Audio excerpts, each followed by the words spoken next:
The late 19th century is a time of great industrial struggle, with workers demanding better wages and working conditions. A growing union movement sees Australia's first Labour Prime Minister, John Watson, elected in 1904, just 3 years after Federation.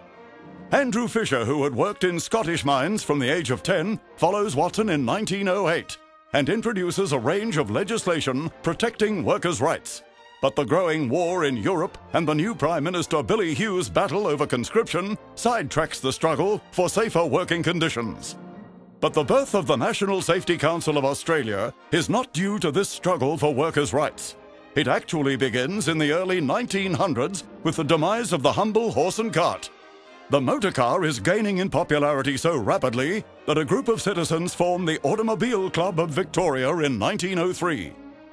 In 1907, the ACV introduces certificates of competency for drivers. And in 1920, the now Royal Automobile Club of Victoria establishes the Vigilance Corps to control reckless and inconsiderate drivers. This concern for safety, in turn, leads to the establishment of the National Safety Council in 1927.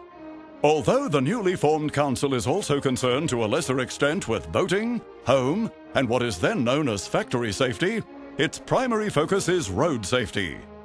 This is in spite of the fact that between 1912 and 1923, more than 138 people die in mining accidents alone. Other states quickly followed suit, and by 1932, similar safety councils have been established in all states of Australia. Unfortunately, occupational health and safety is not high on the government's agenda, with the closure in 1932 of the Commonwealth Department of Health's Division of Industrial Hygiene. In fact, at the time of the formation of the NSCA, there's only one state government department in New South Wales that has any interest in occupational health. Despite sometimes deplorable working conditions, the National Safety Council of Australia spends its first few decades spending less than a third of its time on safety in the workplace.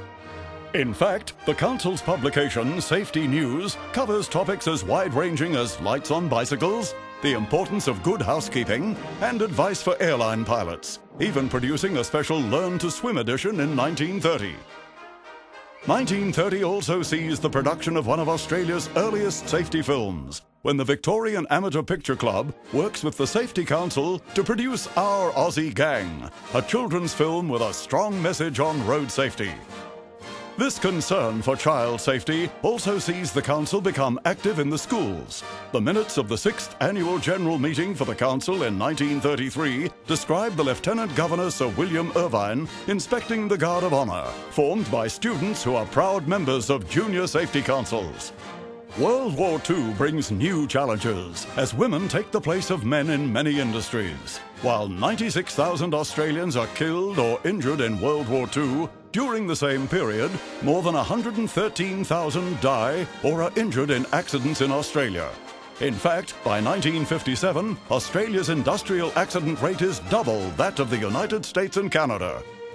As the decades pass, the NSCA continues to grow. A federal secretariat, with the state associations retaining their own corporate identities, is formalized in 1962.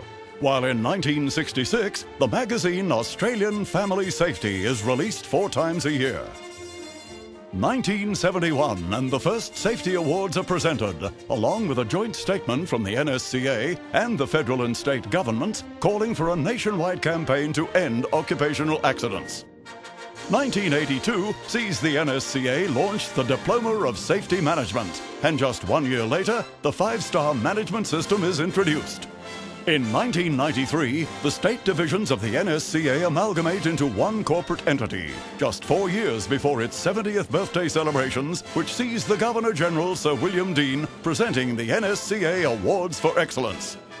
More than 80 years old, the rejuvenated NSCA is now the largest supplier of work health and safety services in Australia, offering information, membership, training, education, auditing and consulting.